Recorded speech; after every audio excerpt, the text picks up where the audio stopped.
కన్నా అయితే నా వల్లే మా అమ్మ వల్లే ఈ ఇల్లు ఇలా అయిపోయింది అని, నేను అసలు మీ తమ్ముడిని కాదు అని చెప్పానని నిజం తెలిసిపోయింది అన్నయ్య.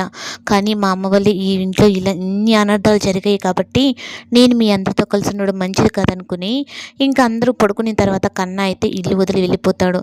ఇంకా మాధవ్ అయితే లేచి చూసిన తర్వాత కన్నా లేడు, కనిపించట్లేదంటే ఇంక ముగ్గురు అన్నల తమ్ముళ్ళు లేచి చూస్తూ ఉంటారు. ఇంకా నారాయణరావు అయితే ఏంట్రా అరుచుకుంటున్నారు పడుకోకుండా అంటే, నువ్వు చేసిన పని వల్ల ఇప్పుడు కన్నా ఎటుపోయాడో తెలియట్లేదు అని చెప్పని ఇంకా మహా అయితే వెళ్ళి తలా ఒకరు ఒక్కొక్క దిక్కు లెక్కలు చూడండి, కన్నా ఎక్కడున్నాడో రైల్వే స్టేషను అన్ని దగ్గర చూడండి అన్నట్టుగా.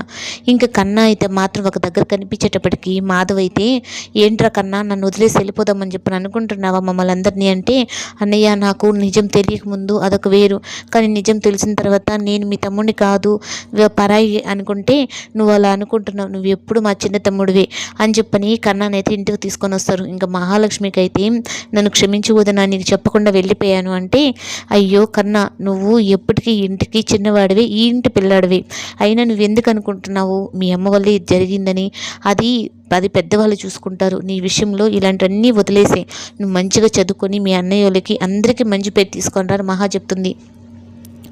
నాకు మా అమ్మ ఉందో లేదో నాకు తెలీదు, కానీ మా అమ్మ వదినవైనా అమ్మవైనా అన్నీ నువ్వే వదిన అంటే అని చెప్పంటే, ఇంకెప్పుడు ఇలా చెప్పకుండా వెళ్ళొద్దు కన్నయ్య అని చెప్పనని ఇంక మహా అంటుంది. ఇంకా నారాయణరావు అయితే నన్ను క్షమించు నాన్న అని చెప్పనంటే, నేనేదో చెప్పాను కానీ దానికే నువ్వు నన్ను వదిలేసి వెళ్ళిపోతావరా అని చెప్పనని ఇంకా ముగ్గురు అన్నల తమ్ముళ్ళు నారాయణరావుని పట్టుకొని బాధపడుతూ ఉంటారు.